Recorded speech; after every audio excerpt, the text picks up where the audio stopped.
बहुत ही विनम्रता से बताना चाह रहा हूँ, मैं चूंकि विभिन्न पंथों के लोग भी दिखाई पड़ रहे हैं, मैंने सिर्फ 4 वेद, 12 उपनिषद और 6 दर्शन ही नहीं पढ़ा।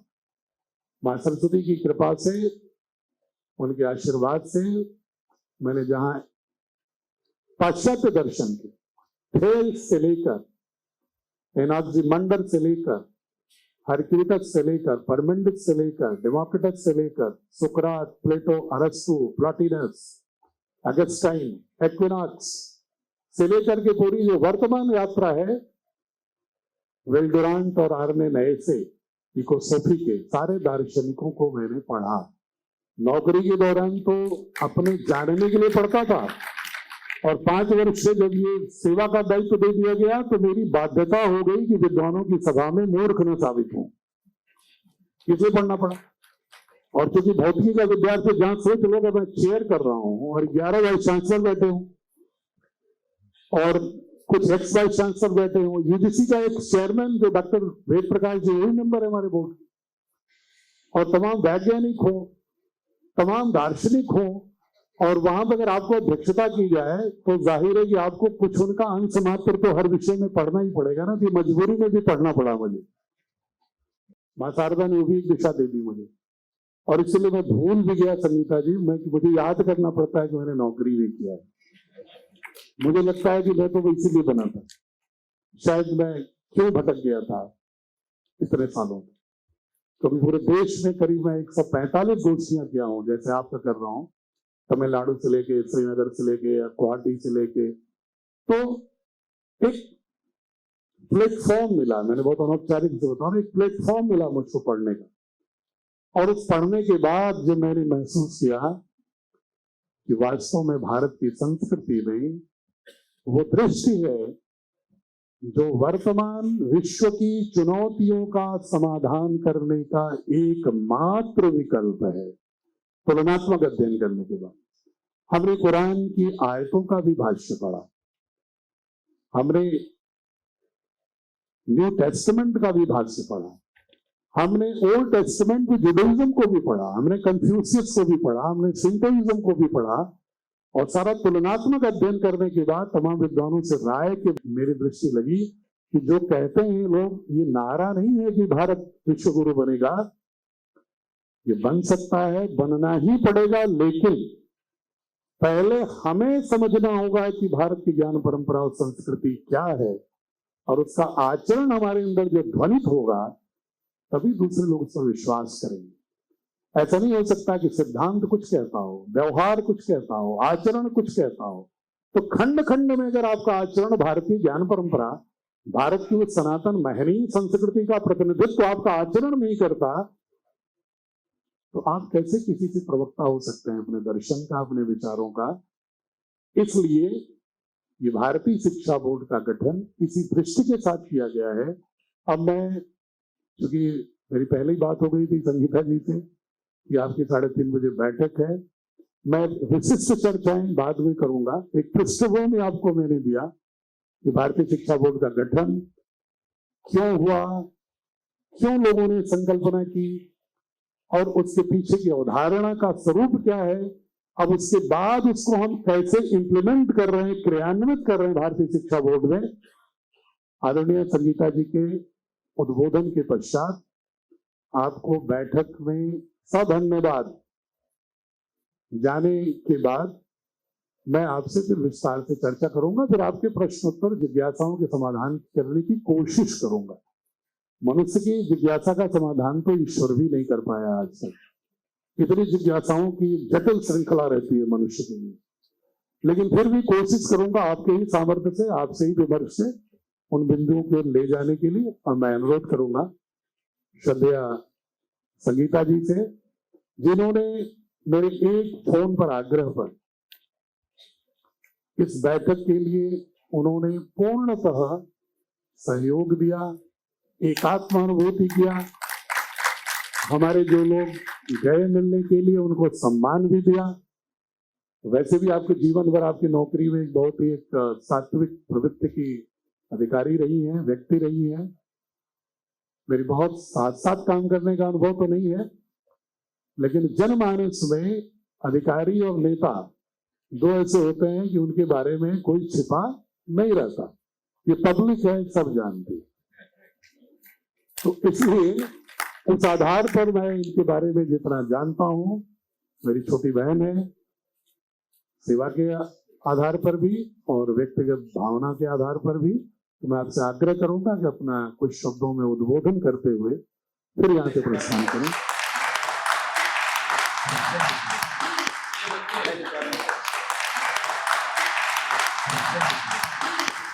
भारतीय शिक्षा बोर्ड के कार्यकारी अध्यक्ष और मेरे सीनियर एनपी सिंह सर, भारतीय परंपरा चाहे जैसी भी है, लेकिन एक बात जो हमें सिखाई जाती है वो ये है कि जब भी आप गुरुजनों के बगल में बैठेंगे तो आप एक नई चीज, एक नया ज्ञान, एक नई ऊर्जा जरूर लेकर अपने साथ जाएंगे।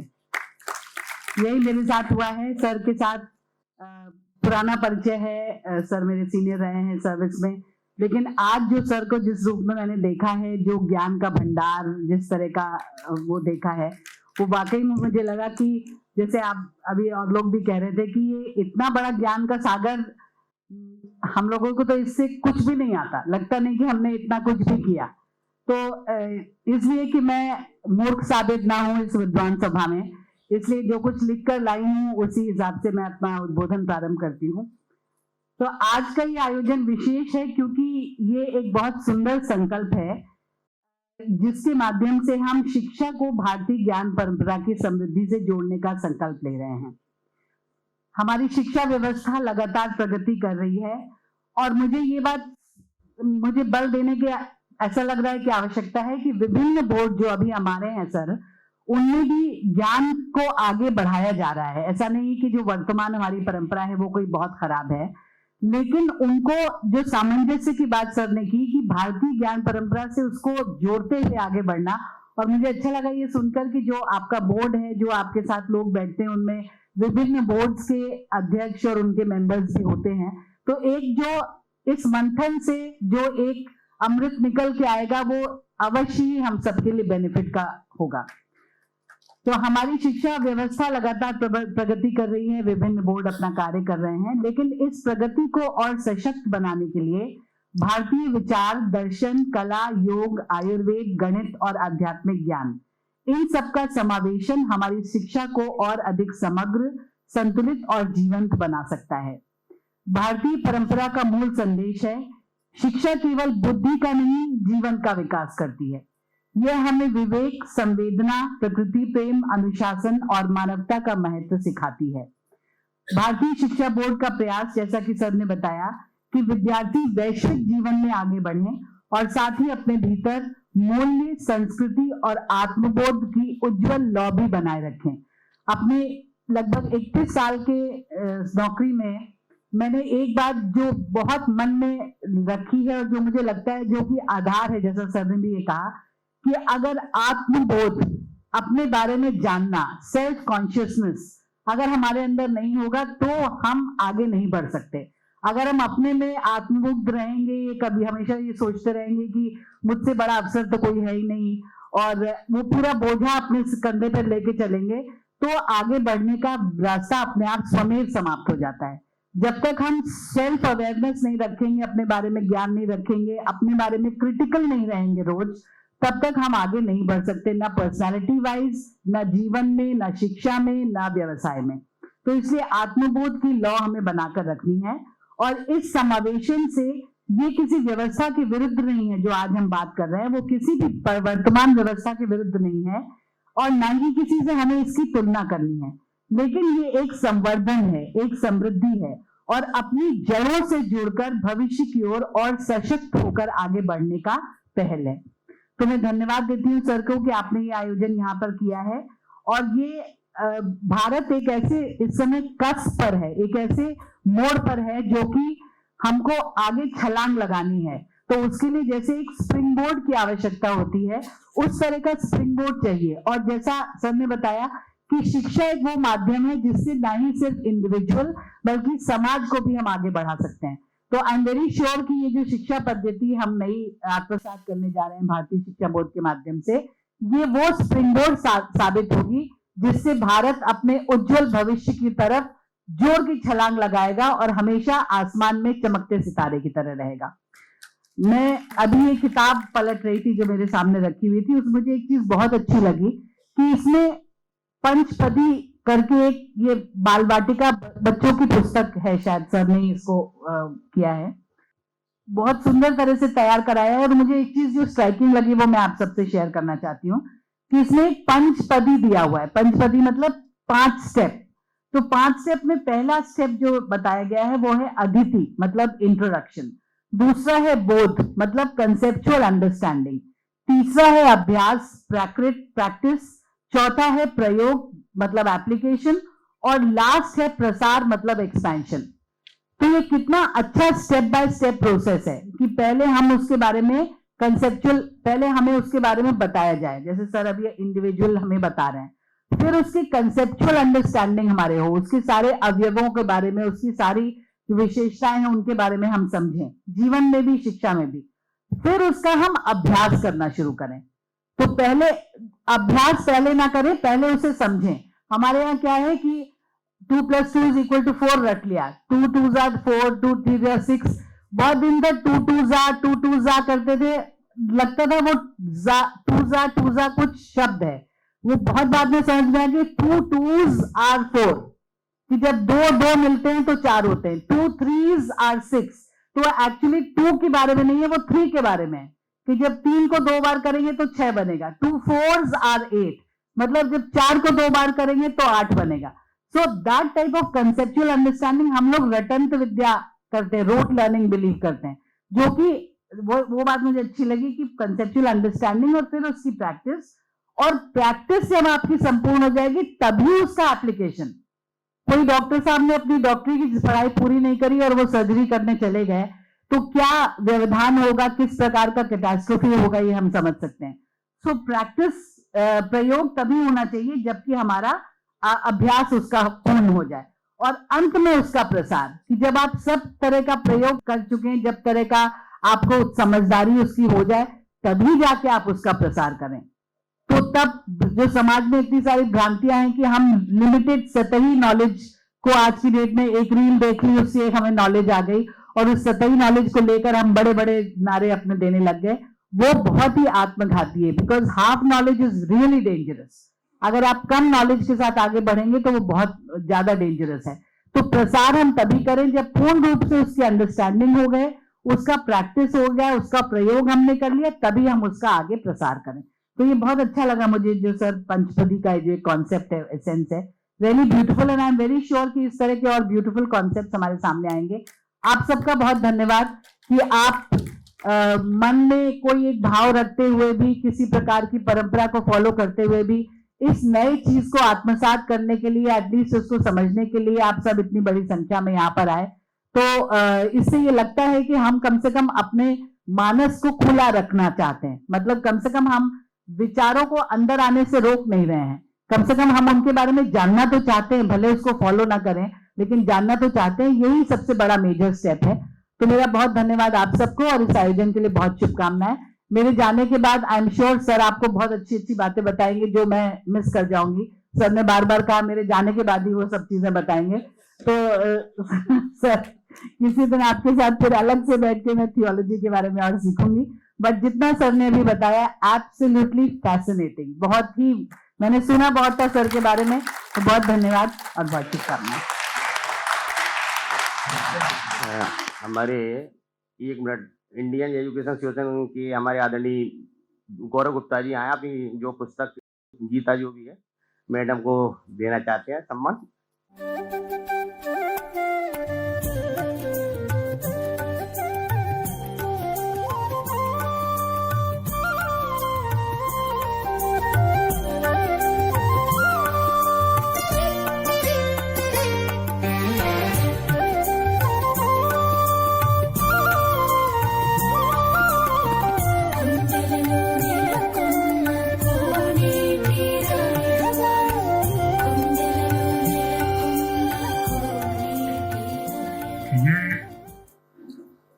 एक एक क्षण विज्ञान भी कहता है और भारतीय संस्कृति भी कहती है कि irreversible energy, time is irreversible energy. वापस नहीं आ सकता। You can not construct the time. बाकी एनर्जी को बना सकते हैं, समय को नहीं बना सकते। इसलिए इसका मैक्सिमम यूटिलाइजेशन करने की प्रवृत्ति ही असली ज्ञान परंपरा है। तो मैं सीधे आता हूँ, एक जो बहुत जिज्ञासा होगी जो विद्यालय के लोग हैं उन विषयों की ओर आता हूँ मैं। ये बोर्ड बना कैसे, इसकी वैधानिकता क्या है, क्या इसका सर्टिफिकेट कहाँ कहाँ मान्य है हायर एजुकेशन एडमिशन के लिए, नौकरियों के लिए, कॉम्पिटिटिव सर्विसेज के लिए, या एक बोर्ड से दूसरे बोर्ड में अगर बच्चे को इंट्रा बोर्ड माइग्रेशन हो। ये तो सवाल हो गए ना विद्यालय के रूप में। सवाल इसलिए पहले मैं बता दे रहा हूं कि बाद में मैं इस पर पहले बोल दे देता हूं तो बाद में फिर भी इस पर सवाल आते हैं। तो इसलिए मैं थोड़ा गंभीरता से आपका ध्यान आकर्षण करना चाह रहा हूं कि सर्टिफिकेट की लीगैलिटी तो बोर्ड की लीगैलिटी से जुड़ा हुआ है। तो मैं संक्षेप में बता रहा हूं कि एक भारत सरकार ने एक मॉडल बायलॉज बनाया जिसमें ऑब्जेक्टिव रखा कि एक ऐसा बोर्ड का गठन किया जाए जो आधुनिक शिक्षा का जो भी विज्ञान, गणित, वो सामर्थ्य है जो भी समाज विज्ञान का, उसमें भारतीय ज्ञान परंपरा जो वर्षों से पूरी कल्चरल जर्नी है उसको भी यथासंभव फैक्ट बेस्ड, एविडेंस बेस्ड उसको इंटीग्रेट किया है। तो उसके आधार पर एक उन्होंने प्रारूप बनाया कि बोर्ड का कौन कौन सदस्य होंगे। तो उसमें उन्होंने कहा लगभग 50% भारत सरकार के होंगे, 50% स्पॉन्सरिंग बॉडी के होंगे। स्पॉन्सरिंग बॉडी का चयन करने का भी मॉडल बायलॉज में प्रावधान रखा गया कि इसमें एक्सप्रेशन ऑफ इंटरेस्ट जारी होगा, सीधे नोटिफिकेशन नहीं होगा, एक एक्सप्रेशन ऑफ इंटरेस्ट जारी होगा और उसमें कोई भी संस्था ऑफर कर सकती है कि हम इसको बोर्ड को संचालन करने के लिए सक्षम है। तो उसकी उन्होंने दो योग्यताएं रखी, एक टेक्निकल और एक फाइनेंशियल। तकनीकी रूप से वही संस्था इसमें सेलेक्ट हो सकती है, चयनित हो सकती है जिसने आज के वैज्ञानिक मानकों के आधार पर भारत की किसी ज्ञान परंपरा का प्रमाणीकरण किया हो, और दूसरा कि उसकी इतनी क्षमता हो आर्थिक कि वो बिना किसी लाभ के इस उद्देश्य के तहत जो शैक्षणिक व्यवस्था के लिए जो धन की व्यवस्था करनी होगी उसमें वो निस्वार्थ करे, राष्ट्र के हित में करे।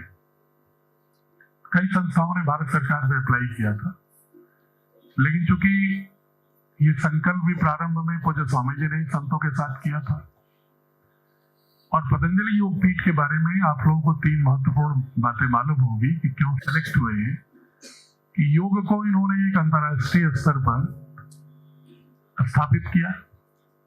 जो योग ग्रंथों में सीमित था, जो योग रहस्यवाद से आच्छादित था, आम आदमी को सुलभता नहीं थी, उसके बारे में एक रहस्यवादी दूरी थी कि सिर्फ योगियों की है, बहुत बड़े साधकों की है, आम लोगों से इसका कोई रिश्ता नहीं है। लेकिन उन्होंने योग जैसी विधा को एक लोगों के ग्रंथों और गुफाओं से निकालकर दरवाजों तक पहुंचा दिया। दूसरा आयुर्वेद। आयुर्वेद को जो हम अभी दादी नानी की कथानकों में, परंपराओं में जी रहे हैं, लेकिन एलोपैथिक प्रणाली उसको कहती थी कि ये फूड सप्लीमेंट है, ये कोई उपचार नहीं है। पूरी चरक संहिता को, सुश्रुत संहिता को, अष्टांग हृदयों को नकार दिया। अब एक चुनौती होती है कि आज के वक्त में कोई भी पढ़ा लिखा मानस, आप लोग भी, किसी बात को वैज्ञानिक तभी स्वीकार करते हैं जब वो आज के वैज्ञानिक मानकों पर वह पुष्टिकृत हो। अन्यथा आप कहेंगे कि भाई ऐसे तो कोई भी कह सकता। इसमें साहस दिखाया पतंजलि योग पीठ ने 2015 में। यात्रा तो उनकी पुरानी थी, लेकिन इस कॉन्सेप्ट पर validation of Ayurveda sutras on the basis of modern medical science parameter, उन्होंने एक पतंजलि रिसर्च फाउंडेशन बनाया जिसमें लगभग 500 वैज्ञानिक काम करते हैं निरंतर, और अब तक 1000 पेपर इंटरनेशनल मैगजीन्स में प्रकाशित हो चुके हैं, जिसमें चरक संहिता में जो भी औषधियों का जिस रोगों के लिए इलाज की चर्चा है उस पर clinical trial, animal trial, human trial, social trial के माध्यम से उन्होंने उसको पेपर में स्थापित किया कि हाँ, इन आयुर्वेद के जो सूत्र हैं इससे वास्तव में उपचार होलिस्टिक होता है, मात्र लक्षण आधारित नहीं बल्कि सर्वांगीण रूप से स्वास्थ्य की अवधारणा होती है। तीसरा, उन्होंने भारत में जो आर्थिकी में जो एक गुलामी थी कि स्वदेशी व्यक्ति, या जब तक कोई मैनेजमेंट का कोर्स न किया हो, जब तक कोई आईआईटी से इंजीनियरिंग न किया हो, तब तक कोई व्यक्ति एक बहुत बड़ा एंटरप्रेन्योर नहीं हो सकता। तो पतंजलि योगपीठ ने करके दिखाया कि गुरुकुल के पढ़े हुए लोग भी, जिन्होंने विज्ञान मैथमेटिक्स रेगुलर कोर्स में नहीं पढ़ा, लेकिन वो अपने अखंड प्रचंड पुरुषार्थ से 1 लाख करोड़ की स्वदेशी कंपनी भी खड़ी कर सकते हैं। जहां पर भारत की ज्ञान परंपरा पर ये आरोप लगता है ना कि ये तो पेसिमिस्टिक बातें करते हैं, ये तो सिर्फ पूजा पाठ की बात करते हैं, गुफा में बैठ करके स्वयं के मोक्ष की बात करने वाली संस्कृति, यही सब आलोचनाएं होती है पाश्चात्य में। लेकिन वो सही आलोचना नहीं है, क्योंकि उन्होंने सारे ग्रंथों को, सारे महापुरुषों के व्यक्तित्व को, पूरे ज्ञान परंपरा को बिना समझे हुए टिप्पणी करते हैं। स्वामी रामदेव ने उस ज्ञान परंपराओं को उठा करके दिखाया कि लगातार ज्ञात इतिहास इसलिए कह रहा हूं कि हम तो कहते हैं कि करोड़ों वर्ष का इतिहास है, लेकिन जो इतिहासकार जो यूरोप के हैं वो भी कम से कम 5000 साल तो मानते ही हैं भारत के संस्कृति को। इस ज्ञात इतिहास में भी हमारे पास जो ज्ञान परंपरा रही, उसका 17वीं शताब्दी के बाद के साइंस टेक्नोलॉजी के पैरामीटर पर भी उसकी ग्रेटनेस, उसकी महनीयता सिद्ध करने का काम किया उन्होंने। तो इन आधारों पर इन्हें तकनीकी रूप से भारत सरकार की जो पैनल था उन्होंने माना। अब दूसरा पहलू था कि कौन व्यक्ति सबसे अधिक बिना लाभ के पैसा इसमें दे सकता है। तो उसमें स्वामी रामदेव जी ने ऑफर दिया था कि हम इस सिस्टम को चलाने के लिए जितनी भी धनराशि लगेगी, हमारे स्वदेशी से जो भी लाभांश होगा, हम इसको 80% इसका शिक्षा पर खर्च करेंगे, 20% स्वास्थ्य पर खर्च करेंगे। तो इस कारण से उन्होंने, और तत्काल उन्होंने 200 करोड़ रुपए कॉर्पस भी जमा कर दिए। बाकी लोगों ने सिर्फ ऑफर दिया था, इन्होंने 200 करोड़ रुपए का ड्राफ्ट भी ऑफर दे दिया कि हम 200 करोड़ रुपए भारतीय शिक्षा बोर्ड के कॉर्पस में डाल रहे हैं, बाकी जो भी आवश्यकता होगी हम देंगे, हमें एक लाभ नहीं चाहिए इससे। भारत में भारत की बोध की शिक्षा के लिए हमारा जो लाभांश है समर्पित है, इसलिए भारत सरकार ने इनको स्पॉन्सरिंग बॉडी के रूप में बनाया। इसके बाद एक प्रश्न उठता है कि बोर्ड तो बन गया भारत सरकार से, लेकिन दूसरे बोर्ड के समकक्ष होना चाहिए, इक्विवेलेंस होनी चाहिए। तो पहले इक्विवेलेंस जारी होता था कोप्सेस, आपका नाम सुना होगा कोप्से का? नहीं, इंटर बोर्ड जो इक्विवेलेंस है कोप्से करने में। जब मेरे सामने प्रश्न आया सेवानिवृत्ति के बाद, क्योंकि मैं जब अध्यक्ष बनाया गया, तो मैंने केंद्रीय शिक्षा मंत्री से मिलकर कहा कि आपकी कोई संस्था ही ऐसी नहीं है भारत सरकार की जो इक्विवेलेंस देती हो। तो उन्होंने कहा है तो संस्था, अभी कैसे चल रही है, धर्मेंद्र प्रधान जैसी बात हुई। तो हमने कहा नहीं है संस्था, पता कर ली। उन्होंने एक बैठक बुलाई secretary higher education, secretary education के साथ, मैं भी था। पता चला कि वास्तव में कोई भारत सरकार द्वारा मैंडेटेड अधिकृत कोई संस्था ही नहीं इसके लिए। कोप्से एक प्राइवेट सोसाइटी है और उसी के आधार पर पूरे देश में इक्विवेलेंस हो रहा है, कोई उसका पैरामीटर नहीं, कोई मानक नहीं। तो उन्होंने कहा कि सिंह साहब क्या करना चाहिए? हमने कहा कोई एक संस्था को आप अधिकृत करिए, नोटिफिकेशन करिए, उसके लिए कुछ एसओपी बनाइए, ताकि कोई भी आकर के बोर्ड बना के चलाने लगेगा तो बच्चों का तो बड़ा हित होगा। जैसे आजकल कई बोर्ड खड़े हैं, उनका नाम नहीं लूंगा वरना वो कहेंगे भाई हमको क्यों कह रहे हैं, जो कि कोप्से से लेकर के और खड़े हैं बोर्ड जो एक्चुअली वो लीगैलिटी में नेशनल कैरिकुलम फ्रेमवर्क को फॉलो नहीं करते। आपको ताज्जुब होगा कि एक बहुत बड़ा बोर्ड सीबीएसई के अलावा जिसको आप बहुत ही बड़ा बोर्ड मानते हैं, वो बोर्ड भी नेशनल बोर्ड के रूप में मानकों पर नोटिफाइड नहीं है, जिसके एडमिशन के लिए उनके विद्यालयों में धूम मची रहती है। हर शहर में हम भी जब कलेक्टर कमिश्नर थे तो सिफारिश आती थी कि आप फोन कर दीजिए एडमिशन की। वो हाई कोर्ट पर चल रहे हैं, दिल्ली हाई कोर्ट के आदेश। तब उन्होंने बनाया कि ठीक है, अब हम हायर एजुकेशन डिपार्टमेंट के किसी ऑटोनोमस बॉडी को उन्होंने पहली बार 15 नवंबर 2021 को एक अधिसूचना करके AIU को, एसोसिएशन ऑफ इंडियन यूनिवर्सिटीज को अधिकृत किया। हमने अप्लाई किया उस पर, हमारे कैरिकुलम को, सिलेबस को NEP के तहत, NCF के तहत पूरी जांच पड़ताल करने के बाद 8 महीने के बाद 8 महीने लगा उनको जांच पड़ताल करने में, एक एक सब्जेक्ट पर डिस्कशन किया उन्होंने, उनकी टीम ने, पैनल ने। इसके बाद उन्होंने एकमुश्त सारे नेशनल बोर्ड, स्टेट बोर्ड के समकक्ष भारतीय शिक्षा बोर्ड को घोषित कर दिया 3 अगस्त 2022।